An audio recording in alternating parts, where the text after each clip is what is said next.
points across the course of this game. And as we head towards Top Esports being on that blue side once again, we need to see... In fact, forget my initial point. Let's talk about just the draft straight up. RNG, you got to ban Tahm Kench. Yeah, I agree. Now, what would be interesting here is if they don't ban the Udyr, because we have also seen Hecarim Udyr as bans for red side. Oh no, this should be Prio Kench, but this also does mean that they're fine trading the Kench for the Lilia. If they blue side first pick Renekton, I'm gonna lose it. Yeah, okay, Thank God. They're just baiting us. It's sweat off of the brow. It's good. We're back Headphone to the users, we're gonna have to like take a minute because I was just gonna blast someone. All right, over to the side of RG then. They can draft normally though. They could go for their jungler. They can go for maybe support, or they could take away the Senna. I mean, Jinx is still available, so I don't think that's a big issue for Top Esports.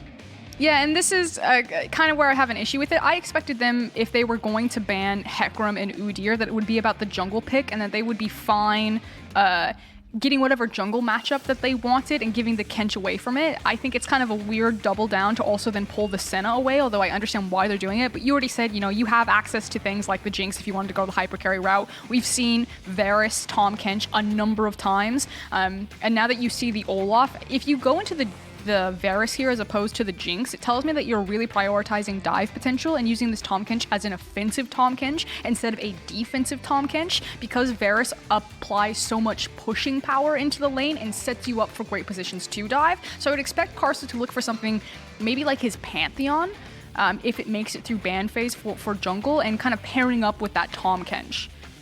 Just look at this comp though, and just think back to 2020. Why did Top Esports always like to draft these long-range compositions where you never really properly team fight? You always stay at arm's length from the opponent. They've got the Jace, they've got the Varus that could very much be a lethality Varus if they wanted to. This is feeling like what we saw out of Top Esports last year with Dwarves stepping in instead of Yuyanja on that Tahm Kench. Yeah, exactly. And then to round it off, it's probably going to be Ming's Karma, although obviously Cryan and Xiaohu could also play this one, but I just think Senna Karma is such an obnoxious lane, and this is what I expected. RNG now pinching the jungle pool. I still feel like Pantheon's probably the pick to go for, although with Jace already being shown by 369, they should pinch the top lane pool to make sure that 369 gets the exact matchup that he wants. There we go, the Malphite. That was a big one that I was like, can't let that go through. He's just going to stack the armor and have a free shot onto Varus.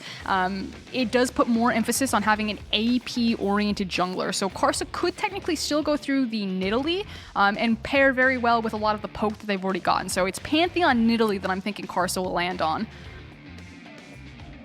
We'll have to see. I mean, the Nidalee we already saw from Karsa in this series, and it was something to behold, honestly. But the Lilia ban, the Zoe ban, we'll see what Top Esports are going to finish off with a ban here. It's the Twisted Fate from Cryan, so again, removing that style of play, but the Galio could still be available, but I don't know whether you want to blind pick that. Yeah, the issue is that he would just get beat out in a lot of pushing power. I love this call. You have to go at blind. You go for the Orianna. Now it's harder to find a mid laner that can just outpush the Orianna. Maybe Knight goes back towards the Akali, or maybe he stays a little bit more traditional. He's definitely been pinched on a lot of his options. But it's kind of like do or die now. You pick jungler here to give more time, and Knight's going back to comfort his Syndra. I love this. Top Esports are like, all right, we're one loss away from getting knocked out of the playoffs. Let's just pretend it's 2020. Let's just play stuff we're good at. And Karsa's like, forget 2020. I'm pretending it's 2017. Brings out the Lee Sin. Look at this.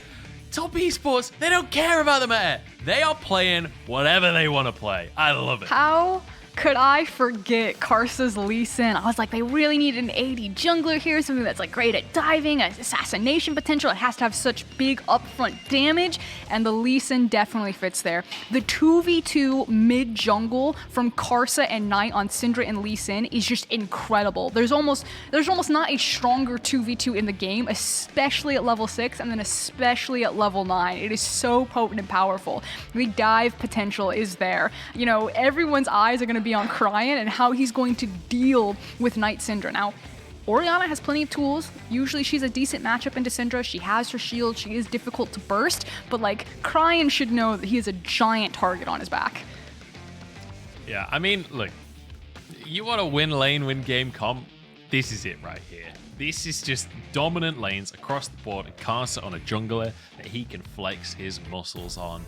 I don't know if it's a good draft in 2021. I don't know if it's a good draft on 11.6, but I do know that it's a good draft in the eyes of Top Esports, and for them, that's all that matters. We're going into game number 4, and RNG are on the cusp of moving forward in the lower bracket, but Top Esports going back to comfort champion picks here, signature picks across the board.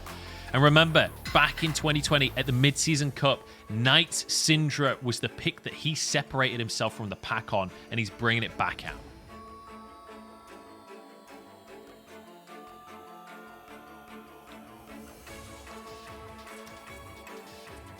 So we'll see if it's going to work out for them. We hadn't gone to the comps yet. There's that comp screen that always gives it away. This one here. I was just listening in, Munch. I was like, yes, tell me, get me hyped. I'm so excited. Give me them narratives. Well, I've laid out all the narratives, I'll tell you. Because RNG as well, they're on the track to glory. They're on the way to go through the lower bracket. After being the first seed for the whole split, they make it to playoffs. They lose out their first series. And now they're looking for redemption against Top Esports. Jayo's coming out. Like you said, Top Esports back against the wall, win to cover. RNG have actually deviated from the plan a little bit. While they have been much more about the 5v5 now in this series, and this composition surely fills that out, Xiaohu is no longer on the counter pick. Had to go, not necessarily for a blind pick, but it was into a flex, picking up the Ornn. So still a little bit safer, but can be abused up here depending on how Jace wants to play this matchup. And 369 also playing with a Cole, so feeling pretty safe here as initial itemization to come out. And again, checking across keystones, nothing super out of the ordinary here. Looks all good. In terms of picks, I do just want to quickly mention that Xiaohu has a career 0% win rate on Ornn. Now, granted, he's only played one game, and it was in the most recent best of 5. So I am exaggerating slightly with that statistic. But the stats don't lie. Yeah, it is worth mentioning that, again, this style for RNG, where they have Xiaohu very much playing weak side, is not the style that has worked for them across the course of this split. This does go against the way that this team usually likes to play. Exactly. Now, I do want to call out a really important word is hold it, Gala. Okay, just a couple of summoners being traded here. Joe actually taking a good bit of punishment on the way out of the fray once again. So, kind of old school theory, although it's usually done with Ignite, is that when you... I mean, I think what Joe was trying to do was trying to get the walk down there with the exhaust and be able to like tongue lash multiple times. But usually if you trade your summoner spell, your combat summoner, usually Ignite, on like as soon as the game starts, by the time you're level 3, level 4, it's back up. And that's usually when you get back into kill range here. So we'll see if it matters. I feel like it doesn't because Gala's going to get health back anyway on the Senna. But otherwise, just kind of a head scratcher. Now, what I wanted to point out was the ward that Cryan placed. Cryan placed a ward on Karsa's Raptor camp. To ping him out, you can already see the ping goes down for Orianna, and track his pathing to see if Karsa was going to go for an early level 3 and kind of a quick gank on maybe even a top lane, which is why I think Xiaohu was also just playing safe anyway, despite being kind of like a ranged versus melee matchup. You expect him to get pushed in, but just to make sure that they were curious what Lee Sin was going to do with his pathing, since he's not traditionally a full clear jungler. And I think you're talking about Karsa versus Wei. I actually think that that's maybe the most important matchup in this entire series. We talked about it before the series started, and I think in this game especially, there's a huge amount of pressure on the shoulders of Wei, because he's, especially once a couple of items start to come in for Jacula, Lethality Virus does exceptionally well into Senna in the later stages of the game because he can outrange her, right? But once you get some lethality in that laning phase as well, you're able to do a massive amount of work. Don't be baited by the Halo Blades. This will be lethality. It just gives you a little bit more lane presence as they're going to try and use that as they 2v2. Gala's low, though. Jaw forced away. And I think Wei might just find an opportunity in here. Flash is available. No. Does have the Devour. Surely not Jacula and Droll getting ganked again in lane phase. So What's interesting is Senna doesn't usually win a lot of push against people. Varus, obviously a hard pushing champion, which is why the Karma is so important, because it compensates for Senna's lack of push. And it changed up Karsa's pathing. Karsa pathed top to bot, but couldn't go for bot crab because he didn't have prio in bot lane, but he did have prio in top and mid. So instead of doing his Krug camp, he's cleared all of his camps except for Krug's. He is not running back to Krug's. He then went to top crab and is now back onto his Gromp. So there's actually a window where RNG could have lost track of where Karsa is, and that may give him an opportunity to counter gank on either top lane or counter gank on mid lane. Yeah, and definitely, the key thing is definitely not the bottom lane. And look at the vision that's in that bottom lane as well for RNG. There is no way Karsa can come near that lane without getting spotted out. There's a Scuttle Crab at the Dragon, then there's a ward at either of the River Brushes. So very nicely done here by RNG to keep their bot lane safe. And Karsa, you can expect will actually play relatively safe in the early game because, as we talked about, he's the kind of jungler that a lot of the strength that he offers to the team is sort of invisible pressure, right? And when you've got winning lanes across the board, when you're able to play towards this bot lane as well, now JackeyLove has a tier, feels like Karsa doesn't actually need to be proactive in the early game. And as we say that, you're right, he's doing a good job of it. There's actually on the way pings for Karsa to get involved with this bot lane. So I expected Karsa to prioritize his Raptor camp and then look for assassination in mid lane. Oh no, he is going for the Raptor camp. And it's given JackeyLove and Drow a false sense of security.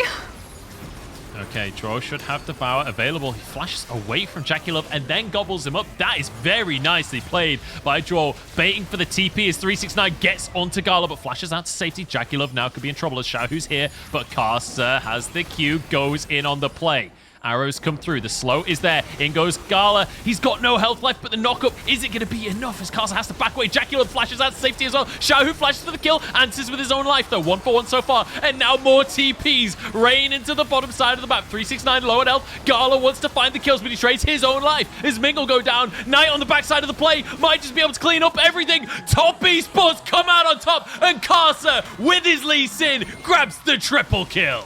And it was a full 10-man party in the bot lane. Eventually, the mid laners even joining once they had level 6 and got their ultimates. But look at the key difference. Knight got his ultimate off, whereas Cryan is still sitting on the shockwave. That was a huge swing for top esports. Knight is now 2-0. Karsa is 3-0. And we talked about it time and time again. Do top esports get these skirmishes? Because yes, all 10 players are here, but this is not a true 5v5 set the line in a skirmish. This is a full fiesta. This is every man for themselves, split-second decisions, looking for the outplays, and at the very end, it is top esports. And guess what's one of the best champions in the game in these kind of fights? It's Lee Sin. Karsa is able to do whatever he wants. He just plays to defend JackeyLove for most of it, but he's able to do so much execute damage with his Q. And you know, on pre-6 in a big team fight, not that valuable realistically. So it feels like not the greatest fight for RNG to take. There was also the fact that when Cryan on the replay came into the off the teleport, he had no mana. He could basically throw a Q and was there for auto, whereas Knight looks like he got a reset in and then teleported down to the fight. Came in basically full mana, was able to expend all of his cooldowns, and now sitting with a blue buff. This is exactly where top esports want to be with their backs to the wall, but kind of taking track of everything that this is going to mean. Now, Cryan still has his flash available, so he's actually decently safe in this mid lane, despite the fact of how powerful Lee Sin and Syndra are. So I don't know if I necessarily expect them to be able to kill the Orianna, but I do expect at this point, Knight and Karsa can just walk into whatever river they want as long as they do it together, because their 2v2 is so strong. And if that's, you know, influencing pressure over Dragon or just straight up killing bot lane. It was a long shot, but he took it. That is a bit of a reach show, I'm not going to lie. I don't see any universe where that actually happens, but, you know, valiant effort. I appreciate that.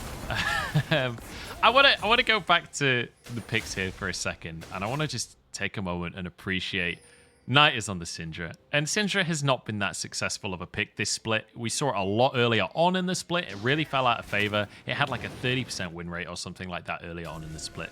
But Knight specifically, across his career, has only played this pick 37 times, but he has a 76% win rate on this Syndra. He is one of the best Syndras in the world, and they're looking to use and abuse that back to the go for a dive. The kick is beautiful. Karsa That is just gorgeous to watch. He is going to die to the tower here as the answer comes through. Wei is just running through the whole team. What is this? Olaf 1v3. That is not fair. That is not how League of Legends is meant to go. Knight finally answers, but Wei is taking this into his own hands. That was a bit of a whoopsie there. I think possible miscommunication. So we talked about the offensive Tahm Kench the LPL really loves to use, especially when they pair it with something like a Varus. You know, Varus had the wave crashing onto the tower. Lee Sin goes for the dive, and Kars is standing in front of Dro like, I'm ready to be eaten right now. And Dro's like, I wish I could help you.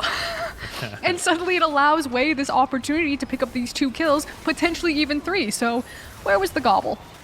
It was right there. It was a wasted gobble. I think Jackie took tower aggro. I think that's what happened there. So a little bit of a mess up. I'm not sure if it was Jackie messing up or Dro messing up. It doesn't matter. A top esports mess up regardless, and it means Karsa ends up losing his flawless game so far. Either way, it wasn't Karsa's screw up. That's what I'll say. That was a big yikes. As now we have immediate tempo reset for Karsa to pick up the Herald. Again, I expect Karsa to continue to play around Knight. It doesn't necessarily matter if it translates into a kill, but as long as Syndra and Lee Sin are holding hands, there's so much pressure no matter where they go. Yeah, so 8-4 on the scoreboard right now and a 2,000 gold lead. And you know what? In the one game of this series that Top Esports did win, they had more than a kill a minute. They're 2 kills away from matching a kill a minute in this game off of the back of just basically 1 fight and a couple of scraps. But it feels like Knight has his ult available. He's got a lot of damage in his kit already. If they can just find a fight over the Drake, if they can bait RNG into dueling them, they're going to be in a fantastic position to just take over the game.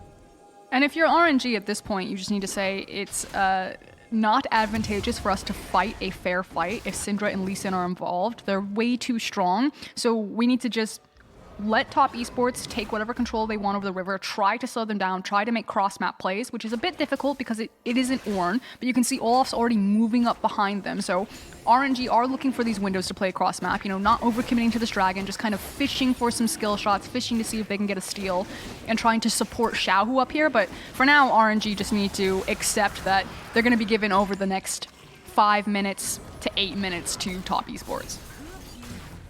And do you know what? I'm just watching and waiting for Karsa to get some beautiful kicks off. I'm just so excited to see Karsa's Lee Sin. I did not expect to see any Lee Sin in this entire tournament. So this feels like a bit of a treat for us. But it feels like Knight's caught out here. Cryan gets a good shockwave and good damage out from Knight to answer, but it's not going to be enough. Nearly was, but the 1v3 is too good, and Cryan manages to take down his opponent as Xiaohu gets the kill. Just a great read, not only on the flash from Xiaohu's ultimate right there to catch Knight on the other side of his flash, but also to find the window where you can make a cross-map play, if you will. You know the dragon just went down, the jungler's probably going to reset. WQ could finish him off. Jackie Love gets the kill. Lethality Virus, you can't mess about with it. Not even once. Herald goes down, but Wei arrives and will be able to stop the tower being taken. Man, you cannot step back up. Lethality Virus gets a lot of... Once you've got that Caulfield's Warhammer and a couple of levels in Q, that rotation comes up real quick. Yeah, but, you know, damage done. They didn't get the tower, but they've denied so much gold off of Gala. Jackie Love is feeling great. Now, it is a... What do we call it? Fasting Senna. Pseudo-support Senna. Hate this champion Senna. I'm a big fan of Fasting Senna as the name. I think it's a creative name, but ultimately it is actually just support Senna and Ming as the carry. But, you know, that's a different conversation. Oh, well... See, that's the reason it doesn't work though, right? Because Karma's not the carry. She's gone with Kale's first item of all first items. So here you go. Jackie She's Love, very anti-Syndra. Into a 2v1 right here and somehow almost winning it out. Nearly dies, but the Abyssal Voyage is there. Gala has to respect it. Can't go as Joe arrives. Yeah, the nice thing though is that they got... they didn't get the ultimate. I was going to say, I thought I saw the ultimate fly. It must have just been a Q. If they'd gotten the ultimate, maybe a better situation. But speaking of bad situations, 369... Or is it bad? Knight's going to TP in as well. Cryan's here on the scene, but Xiaohu will just be blasted to another universe before the fight even begins. Shockwave comes through and Knight will be answered with. Karsa comes in. The kick is beautiful. Karsa just styles all over Wei. And 369 knocks Cryan back into the fray. That was just beautiful. And Top Esports will not go quietly into the night. They are finding these skirmishes. They are finding these outplays. The teleport timers, RNG, are not doing a good enough job keeping track of them. And Knight and Karsa are starting to style on their opponents. And a poke composition when it gets ahead of the clock is absolutely devastating. Because a single Q from Jace, a single Q from Varus is basically going to half health someone on your team. And you know, this is ultimately a composition that has an expiry date, right? When you look at it, lethality across the board, blah, blah, blah, Lee Sin jungle. Doesn't matter when you're winning this hard in the early game. Take another look, as 369 just hard baits everyone into the fight. Yeah, the turnaround here, really nicely done. Like the shockwave pulls back, but here comes Karsa, uses the Dragon Rage kick. So W to get the Dragon Rage kick, then knows that the CC of him landing on the other side sets up a perfect sonic wave to look for the execute there. Just crisp mechanics. Just always a pleasure to watch Karsa absolutely body someone. And I feel like, honestly, this is just a treat. I've been taken back to 2020 here. I get to see Top Esports playing the picks that are just so beautiful to see them play. They're playing this style that works so beautifully for them. And this feels like the Top Esports that we got to see in the Mid-Season Cup last year. Look at the plate gold difference. 10 plates taken versus 1. 1,600 gold from plates alone. The gold difference right now in the game is 7,000 at the 15-minute mark. If there is any team in this league that will snowball a game, it is definitely Top Esports. So everything is going right for Top. Top fans can breathe a sigh of relief, potentially looking like a Game 5. That said, the big thing that RNG need to do is what Xiaohu's doing right now, which is setting up for the flank of the hard engage. And if they can get the hard engage before their health is gone, which very close. I thought Karsa was going to go in there. The knockups come out from Xiaohu, but not much of a follow-up there as Karsa's looking for a 2v1 on the backside of the fight as Jaculum snipes out the quotation marks tank that is Xiaohu. I don't think there's any way RNG can contest on this one. This should be at minimum a mid-tower, but you know Top Esports, they might just look for more as well. Karsa still has Dragon Rage. Keep your eyes on his signature Lee Sin. Doesn't look for the Q on Ming as they just crash this wave, and they can move over to the Dragon as well. Look at that. That long-range damage combo is disgusting. Barring just the most monumental int you've ever seen, I just don't think there's any way that RNG could try to pull this one back. Like, Top Esports' composition is so far ahead of the clock. They can walk into any fight and basically half health multiple members. There's no way they lose this. Oh no, Frosky's monologuing. This is the team. Listen, it starts with success. It starts with success. Top Esports now going to force a fight, defending their tower as 369 has found way in a 1v1, and that's a lot of lethality. You don't get to fight that one way. As 369 takes him down. Gala now trying to back away. Does have the Cloud Rift, so they can retreat real quick out of the play. But we're getting close to the 20-minute mark, Frosk. And I think this is one of those games where Top Esports are just going to blast the Baron at exactly 20. Ming is caught out. The long-range shots miss. And it does mean that Ming survives for a good little while there. But Karsa finishes them off in the end. And Gala, he's basically just tickling him at this point. But the best part about this composition... Oh, we're not done. Xiaohu goes in and just gets one shot. RNG, look, I appreciate that they're still going. I appreciate that they still want to fight, but you just can't. What can you do? The best part about Top Esports' composition, though, is that they do not need Baron at all to close this, because this comp is so good at sieging with its long-range poke. And you can see that RNG, like you were saying, don't have the tank stats to even look for the hard engage, because the counter to poke is always going to be hard engage. But if your hard engage is behind clock, if the poke is ahead of clock, then again, you need a monumental repeated int to lose this in any situation. You don't need to go for Baron and even chance a throw. Your comp is too good at sieging. It doesn't need Baron to win. At this point, Top Esports are like, we're just pushing waves. We're getting items, we're pushing waves, and we're shooting fish in a barrel. Like, Fruskurian, you're not the first analyst that I've had to correct on how League of Legends works. I know that going for Baron would be the risky play, and I know that opting out of it would be the intelligent way to play this. But I don't think that that's what Top Esports are going to do. I think in a minute and 30, they're going to start this Baron. They're going to burger flip this game. Even though this one's pretty much in the bag with a 10,000 gold lead, I believe that they will still go for the Baron, because that's what Top Esports does. And you know what? I don't care if it's correct. It's beautiful League of Legends, and I love it. Now, the nice thing, I guess, about the Burger Flip Baron is it does kind of, you know, it's like building a little It's exciting coliseum. to watch. A little invitation. You're like, you must come over here. And then you set a trap with a Syndra who stands in a bush and just immediately presses all of her buttons on you. Great counterplay. But it looks like RNG are just full desperation at this point. They're just like, they're playing Spot the Inter. They're looking at their map, they're seeing anyone who's overextended on a wave, and they're just gonna sprint at them. And until they disappear, they're gonna sprint to another person. And 369, maybe the Inter. Yeah, 369 held that recall for quite a while there. He was desperate to see if he could just finish it off. Ankles. Dodges almost everything.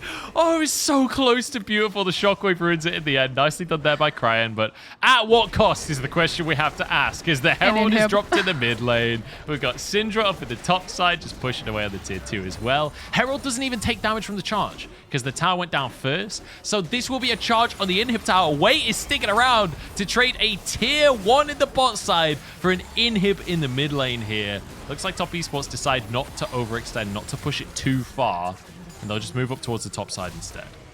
Who cares, RNG? This game is basically over. You either watch yourself lose slowly, or you live fast, die young, and you just speed run this. I say go for it. I say let's get a kill per minute for Top Esports. Let's help them with that accolade. Quick shout out to Joao again, who is 0-0-11 on the top Kench. I knew this guy as an aggressive support player, played the hard engagers, his Rel, his Alistair. That was the bread and butter at the start of the split, and the Leona as well. But playing on these more defensive picks like the Thresh and the Tahm Kench, I feel like he has shown that he has more than one style that he can play. Yeah, I mean, that's definitely true, but they also use Tahm Kench like a bouncer. Walk up and just give you the tongue. What clubs am I going to? I'm sorry, that was just very strange. Yeah, I was going to say, that's I've never met a bouncer like that, but here we go. Knights caught out by the shockwave. This could be the moment, but no, Tahm Kench exists. You don't get to play the game.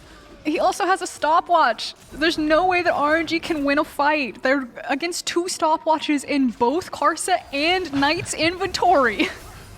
Look, I'm just excited that this probably means we go to a game 5. The TP comes in. Top Esports have actually not done the Baron yet. This is a red alert. We're more than 21 minutes into the game, and Top Esports haven't yet started a Baron. What am I watching for Oscurin? This is crazy. Jace just half held someone from a lane and a half away. He's 3 items at 21 minutes. That's what Jace does. This is why you pick Jace. Okay, RNG basically have a single moment, one mom's spaghetti to look for a fight here. They need a perfect Ornn ultimate into a perfect Orianna ultimate into a Karma Q. Way's already got to be on position. Like, it all has to happen at once. It must be the most wombo of combos. And even then, is probably not enough because you're still dealing with 2 stopwatches.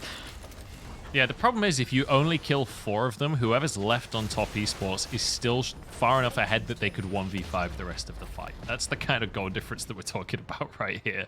As Top Esports managed to grab themselves yet another tower. It is 7-1 on towers when it comes to the map state. RNG literally own no territory, and Knight knows it as he flanks behind the tier 2.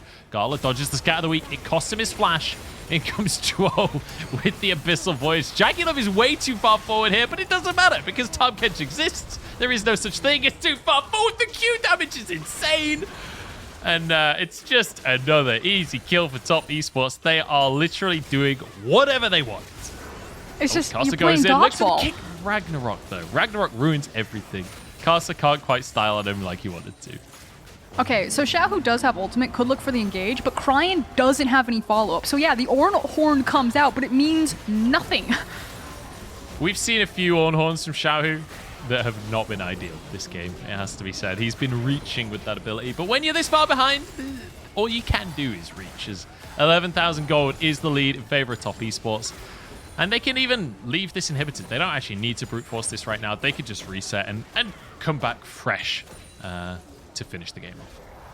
And you know, Munch, I have to give you credit. You know, you called it right at the beginning of the game. You know, the mastery that is stats. You said, Xiaohu, 0% win rate on Ornn. It's true.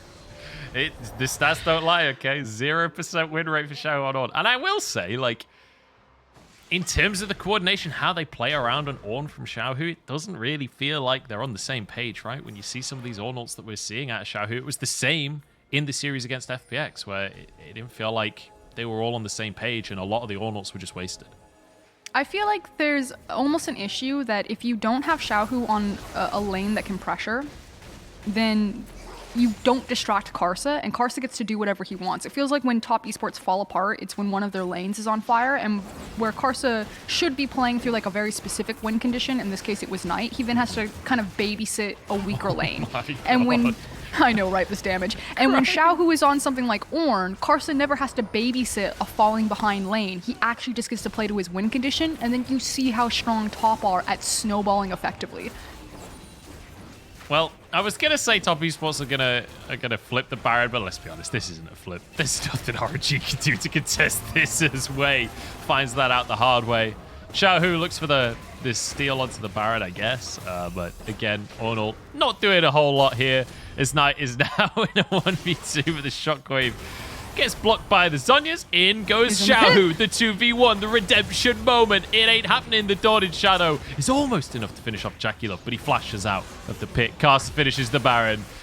And it's a valiant last attempt there, but that's all it's going to be, is a last attempt. Is Top Esports TP in the base and Frosker in Top Esports bring back the mojo and take us to a game 5. I cannot believe those words are leaving my mouth, but they draft their 2020 composition and they make it look beautiful. Screw your meta. Top Esports want to push us to 5 games. They want to keep their playoffs hopes alive here.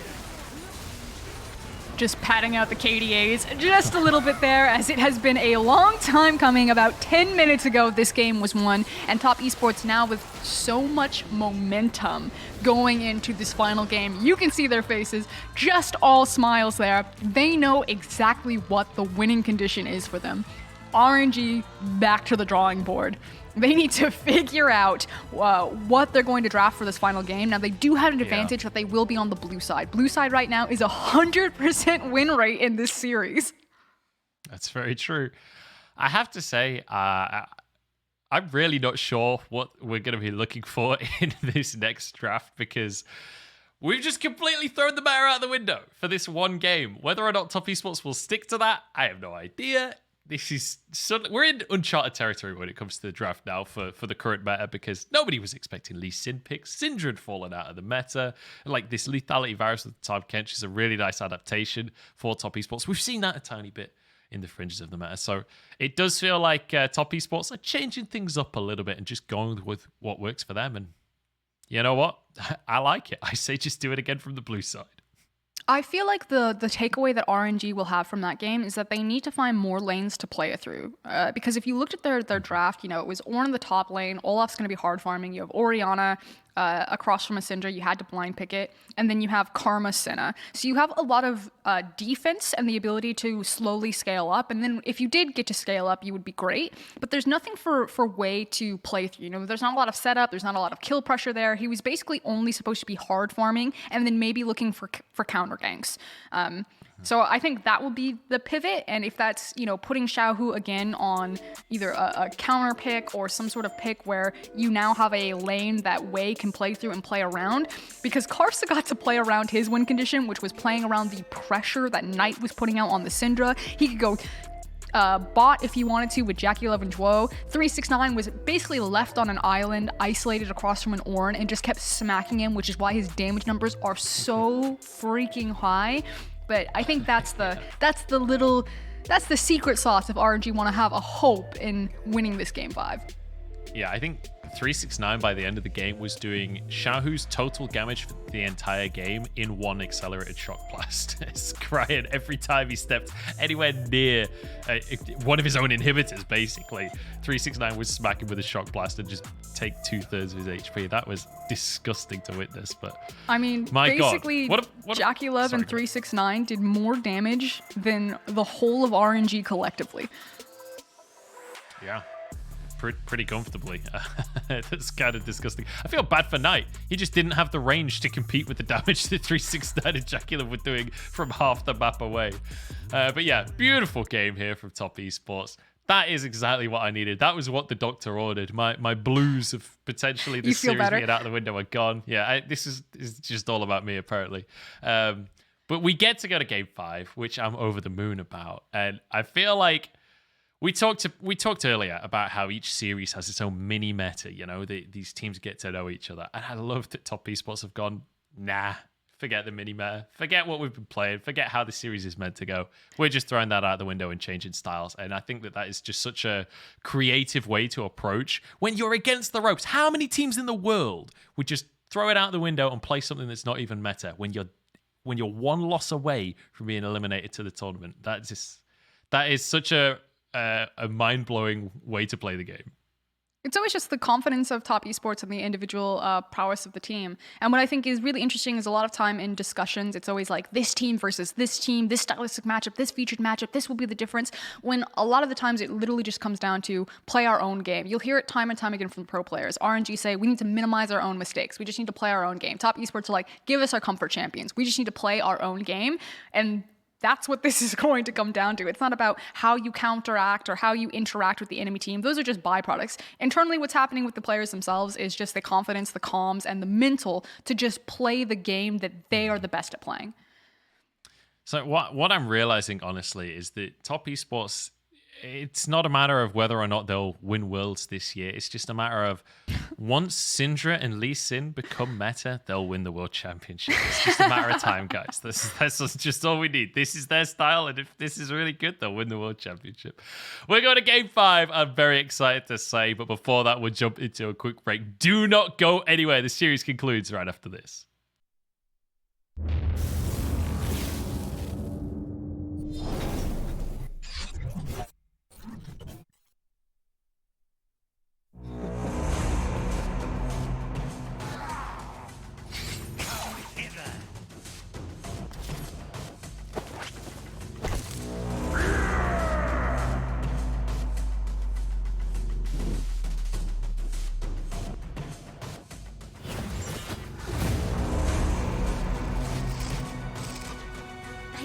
Talking to you, Dream.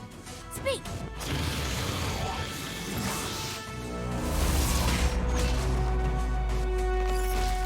It's been a bad start to RNG's playoff run, having finished as the #1 seed in the regular season.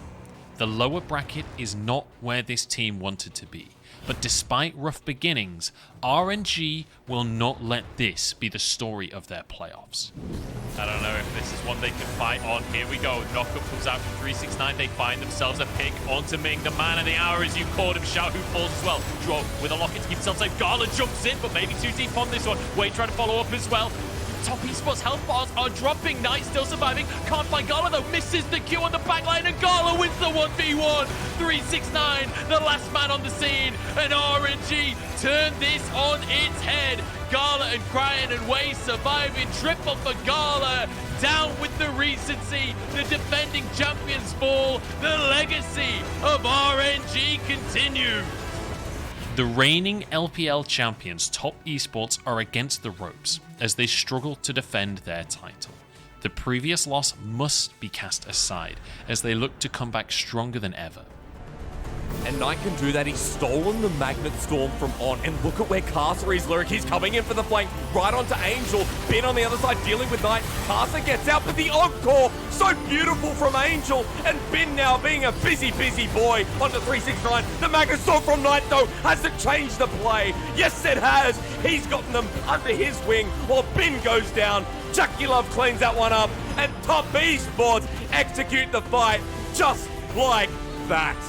If RNG are to make a run in the lower bracket, they need Xiao Hu to return to the top lane domination that we saw all split long. Now, when they need him the most. That's a 1 for none, but there's the culling. Is it enough? Is the angle quite there? The Dominus is not enough to keep you alive, and Xiao Hu is really starting to feel good in this lane. Ming, another flash again. Shockwave whiffed though by Knight. In the meantime, Top Esports diving under this tower. RNG health bars are low, but they're behind the tower. They're safe. Calling in from Xiao Hu, and Schwab is too deep and alone. Finally goes down. Xiao Hu with the Gale Force. That was clean from the top laner of RNG. And guess what's on the cards? It's the big purple word. Knight has been the core of everything for Top Esports, and if he can get back to his 2020 form, Top has all the firepower they need to take back their throne. To take down the cow, the butcher brings the cow to the slaughterhouse, but Shanks is roaming down. Now, do they want to try and make another play? There is a TP available for Camille, so this could be a 5v3 if they show choose. Karsa just about gets out in a great shockwave, brings everybody back into the dying arms of Top Esports. Top Esports pick up 2 from that. This wasn't the match anyone expected to see in the losers bracket, and now both teams find themselves fighting to survive. The 2020 LPL champions take on one of the league's most legendary organizations to keep the playoffs dream alive. TES versus RNG, the fight for redemption.